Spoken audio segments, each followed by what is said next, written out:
Hello Year 9. Today I'm going to show you how to make pineapple upside down pudding. This carries on from the work that we've been doing on looking at our diets and trying to make them healthy, and looking at sugar and how we can reduce it and why we need to reduce it. So the recommended daily amount of sugar per person is about 30 grams, and that's very often hidden in foods. So for example, if you have a crunchy bar or a Mars bar, you're going to have, somewhere between 27 grams of sugar and 43.5 grams. So quite a lot. Mars bars over your recommended daily amount. Sometimes sugar is hidden in foods. So for example, you could buy a jar of sauce like that Chicken Tonight sauce, and it can have over 50 grams of sugar in it. So we need to look at how we can control our sugar. But sugar also is quite important when it comes to producing baked goods, because it helps to trap air in a mixture, which makes it lighter, it adds flavour, and it makes things sweet. So although we need to control what we eat, we also need to use it to produce decent baked products. So first thing you need is a tin, and I've lined this with a piece of greaseproof paper and just greased over it, and that just means it'll be easier to take out.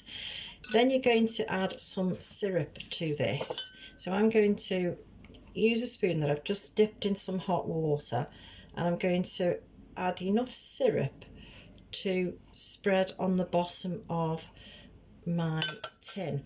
So I think I'll probably need, for this size tin, 2 tablespoons, and then I'm just going to spread that with the back of the spoon.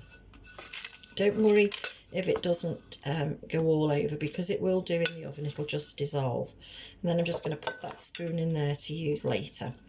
Right, so then you need some pineapples, and I've used pineapple slices. I've drained the juice out, and I'm going to arrange the pineapple slices around in the dish. Right, so the idea is to make them look quite, the presentation to look pretty. So if you put one in the middle, and then you cut the other pineapple slices in half and arrange them around the outside of your tin. Now, you can use for this recipe either a 1 egg mixture, which would go into a 6-inch tin, or you can use a 2 egg mixture, and you'd need an 8-inch tin or dish. So I'm going to use, this is an 8-inch sandwich cake tin, so I'm going to use 2 eggs. So for each egg that you use, you need 50 grams of caster sugar and 50 grams of self-raising flour and 50 grams of margarine or butter. So there's my pineapple. So what I'm going to do now is I'm going to put cherry halves in, and I'm going to put the rounded side down, so when we flip it over later to take it out, it looks attractive. You can use whole cherries, but just make sure that the rounded side can be seen. Okay, so it's going to look a bit like that. So just put that one to one side for now, and I'm going to talk you through making the mixture, the sponge mixture. So for this, you need, so as I said, I'm going to use 2 eggs. I'm going to use the 1-stage method for making a cake. So I'm going to put all the ingredients into the bowl together. So I've got 100 grams of self-raising flour. Okay, so I'm using equal quantities of all my ingredients. So 100 grams of self-raising flour, 100 grams of caster sugar. It's really important you use caster sugar. Otherwise your mixture will, the top will be a bit crunchy and it won't rise as well. So just sieve that, just get the lumps out. You just get odd lumps sometimes like that in your flour. You need a teaspoon of baking powder, and make sure it is baking powder you use and not bicarbonate. It just needs to be rounded, and that will just give a little bit of an extra lift. And then you need 100 grams of margarine or butter, and it's best at room temperature, so it's just much easier to mix in. And you need 2 eggs. So 100 grams of all your ingredients, and if you weighed the 2 eggs without their shell, they would weigh approximately 100 grams. So we've got equal proportions of everything. Okay, and that will give you a really good sponge. So you can mix that if you want with a wooden spoon, but I'm going to, just for speed, mix it with a mixer. And you want it to go pale and very fluffy.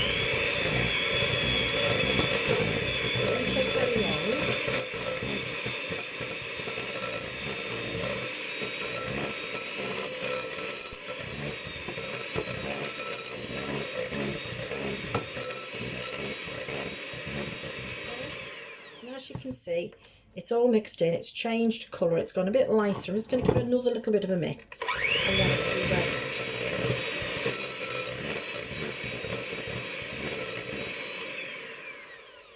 Okay, so it's gone pale because we've incorporated air into the mixture, but this method you don't get quite enough air into the mixture, so you need to use the baking powder. So use the tablespoon you used before and spoon the mixture over your pineapples on the base. Okay, so for a 6 or a 7-inch tin you'll probably just need 1 egg. For an 8-inch or even a 9-inch tin or dish, you'd need a 2-egg mixture. Okay, so that goes on there. You can scrape what's left out with your plastic spatula if you've got one, and then just use the back of your spoon and just spread the mixture and just level it off as much as you can. And then that goes into the oven. The oven's preheated. It's gas mark 3, 160, and it'll take about 30 minutes. If you've got a fan oven, it'll take a little bit less. Okay, and then when it comes out of the oven, allow it to cool a little bit. Go around the edge of the dish or tin with a knife, get a plate, and then just tip it upside down. You'll know when it's cooked when the edges shrink away, the mixture shrinks away from the edge of your tin. It'll be well risen, and if you touch it, it'll spring back, and it should be a nice pale golden brown. Enjoy.